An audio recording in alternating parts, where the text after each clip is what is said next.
The chamber reeked of ozone and arrogance. 1,000 lights shimmered from the vaulted ceiling, each crystal refracting cold brilliance across tiers of alien delegates. They sat on elevated thrones, scales, tendrils, and carapaces glistening under the glow. At the chamber's heart, a ring of chains kept the human delegation kneeling. Commander Elias Kale bowed because tradition demanded it. His knees pressed against the polished obsidian floor, but his eyes, steel gray and unyielding, lifted toward the throne at the chamber's head. High Chancellor Gervac Trell loomed there, swathed in imperial crimson, his serpentine features sharpened by disdain. Once again, Gervac's voice hissed through the translator field, smooth yet cutting. Your species violates compact edicts. Unauthorized shipments of weapon components. Unauthorized mining in restricted sectors. Unauthorized dreams of independence. Is there no end to humanity's insolence? The council's laughter was a rustle of wings, clacking mandibles, and hollow chittering. Kale's jaw clenched. We mine to feed our people, he said evenly. No weapons. No rebellion. Just survival. Gervac leaned forward. Survival is what the compact grants you. Do not mistake leniency for equality. His long fingers tapped against his throne's armrest. You are tolerated, Commander Kale, because useful tools must be kept. But even tools can break. The chamber roared again, mockery wrapped in diplomacy. Kale bowed his head a fraction, but inside, rage coiled like a blade drawn halfway from its sheath. He remembered the colonies. Factories shuttered by compact decree, children rationed to half meals while alien overseers shipped surplus grain to richer worlds. He had stood in silent hunger once. He would not again.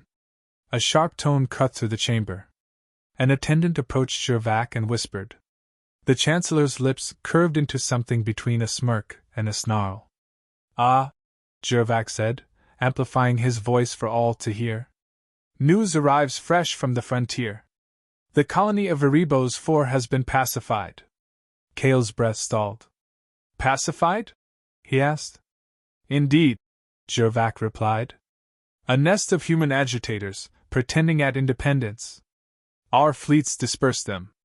Order restored. Resistance punished. Kale's fists tightened against the floor. He forced himself to ask. How many civilians? The Chancellor's slitted eyes gleamed. Civilians are rebels in disguise. Do not mourn traitors, Commander. Learn from them. Around the chamber, alien delegates nodded, voices blending in satisfied approval. To them, a slaughter was maintenance, no more significant than culling vermin. Kale rose before the guards could stop him. They weren't rebels, he said, voice cutting through the chamber. Erebos 4 was a farming colony. Families. Children. You call this peace? It's butchery. Gasps hissed. Guards moved, but Gervac raised a clawed hand, halting them. He studied Kale like one might regard an insect daring to sting. Watch your tone, human. Kale's voice dropped lower, colder. We watch, Chancellor. We never forget. The chamber fell silent, then erupted in laughter once more. To the council, he was nothing but an amusing beast baring its teeth. Yet even mockery couldn't erase the sharp edge of his defiance. When the session adjourned, Kale left under escort. The corridors of Valda Prime's citadel stretched vast and crystalline, alien artistry etched into every wall. To Kale, it was a gilded cage. His ship waited docked beyond the citadel ring. Inside its steel corridors, the air was different, human air, recycled and imperfect but alive with quiet determination. His crew gathered in the command deck as he entered, their faces tense. You heard? Kale asked. A woman with a scar down her cheek, Lieutenant Rana Vey, nodded. Erebos 4. They burned it. Not just burned, another said. They broadcast it as warning. My cousin lived there. His voice broke, then hardened. Lived. Kale stood at the center, shoulders square. The weight of his people's eyes pressed against him, but it wasn't chains, it was trust. We've bowed, bargained, begged for dignity, Kale said. And they answered with fire. Tell me, how much longer do we kneel? Silence filled the deck. Then Rana whispered, "No longer." A murmur of agreement spread. Anger sharpened into unity. Kale's gaze drifted to the viewport.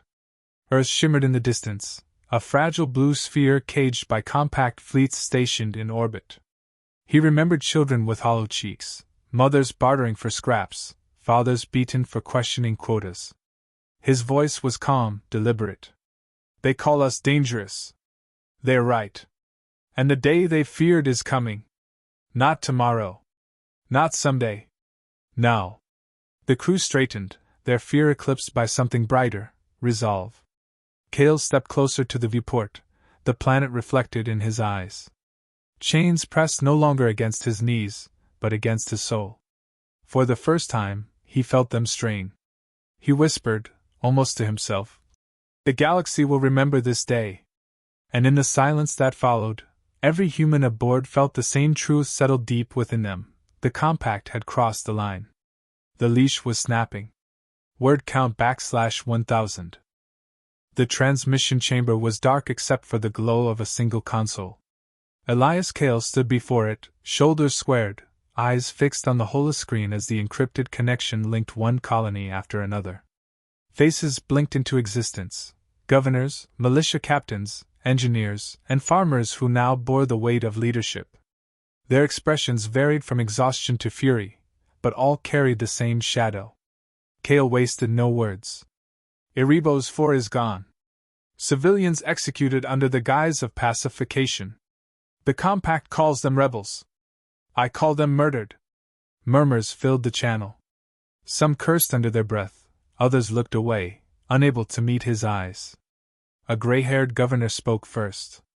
"Commander, what do you propose? We can't match their fleets. Resistance means annihilation." Kale leaned closer, voice steady. "We're already being annihilated, slowly, quietly, colony by colony. If we submit, we die as slaves. If we fight, we might die free. Which is worse?" A silence followed. Then Ranave stepped into view beside him. "You know humans," she said, tone edged with bitter humor. "Corner us long enough, we bite." Another leader shook his head. "Biting won't stop Star Destroyers." Kale cut in. "We don't need to stop them outright. We bleed them. Hit their supply lines, cripple their arrogance. They think us weak. That's our advantage." He tapped a control, projecting data into the channel: stolen schematics, convoy routes, weaknesses in compact patrols. "We've scavenged, we've built in secret, and now we have enough to strike. Not to win outright, but to show them humanity will never kneel again." A younger captain spoke up. "And if we fail?" Kale's gaze sharpened. "Then our children will know we tried. And maybe that spark will outlive us." The words landed heavy. For a moment, the network was still. Then one by one, voices answered, some grim, some fierce. "We're in.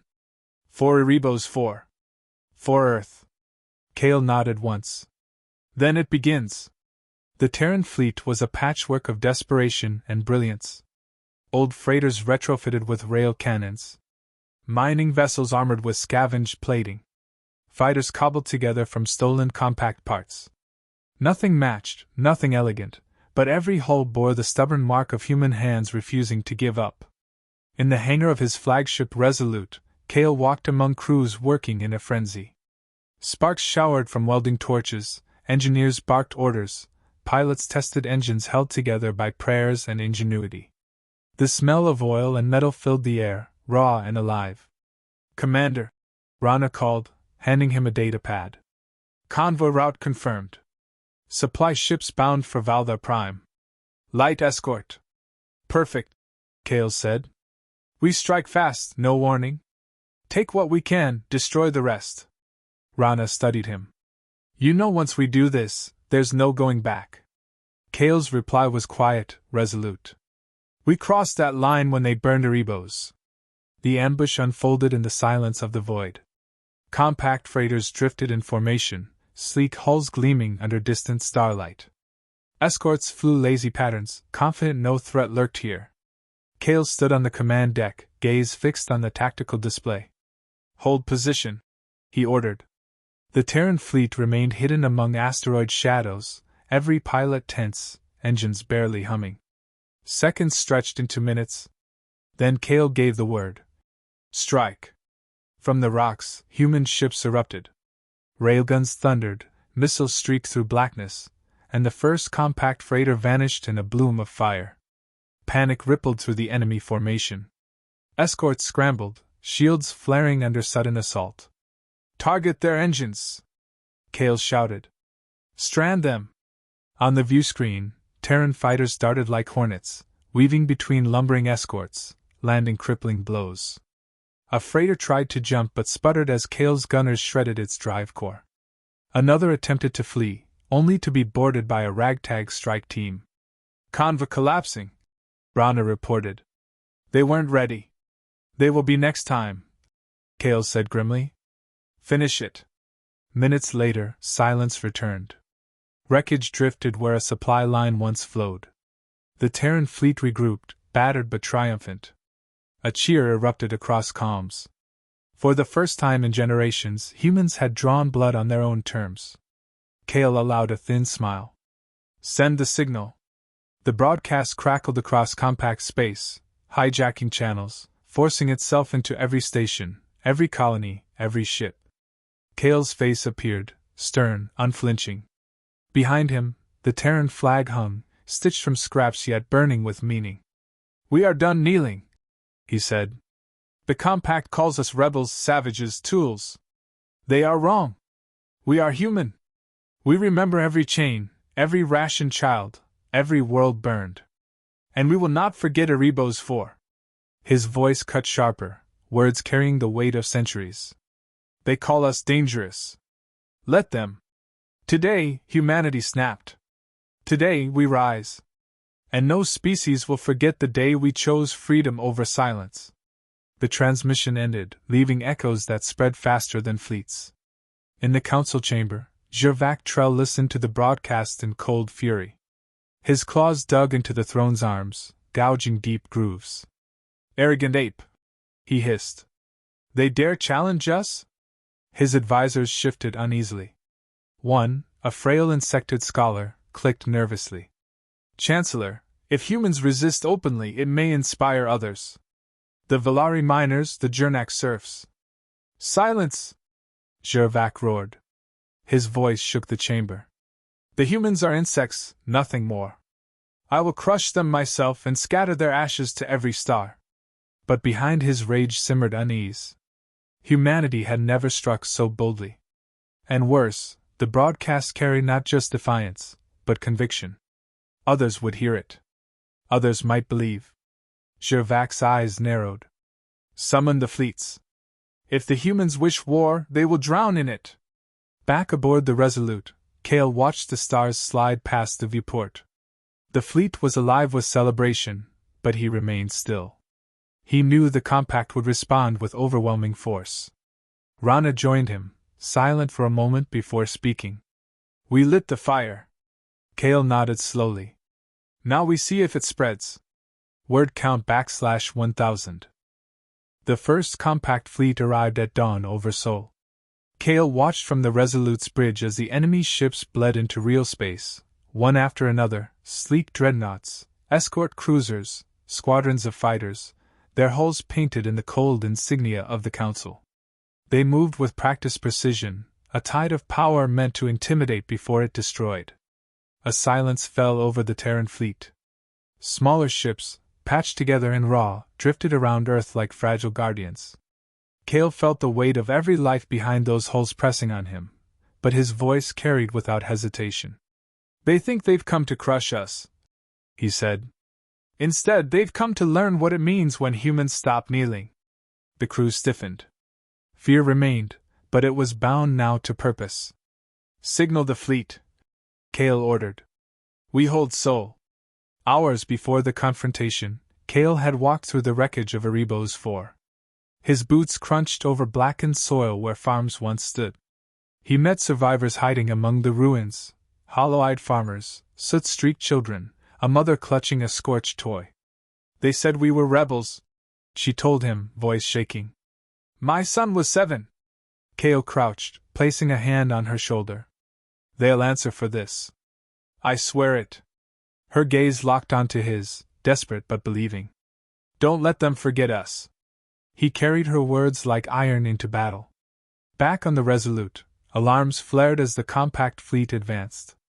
Enemy formation spreading, Rana reported. 2 dreadnoughts leading, escorts screening, fighters deploying. Kale's eyes narrowed on the display. They'll try to overwhelm us quickly. We don't give them the chance. He keyed the fleet-wide channel. All ships, listen carefully. Hit hard, fade fast. Make them bleed for every kilometer.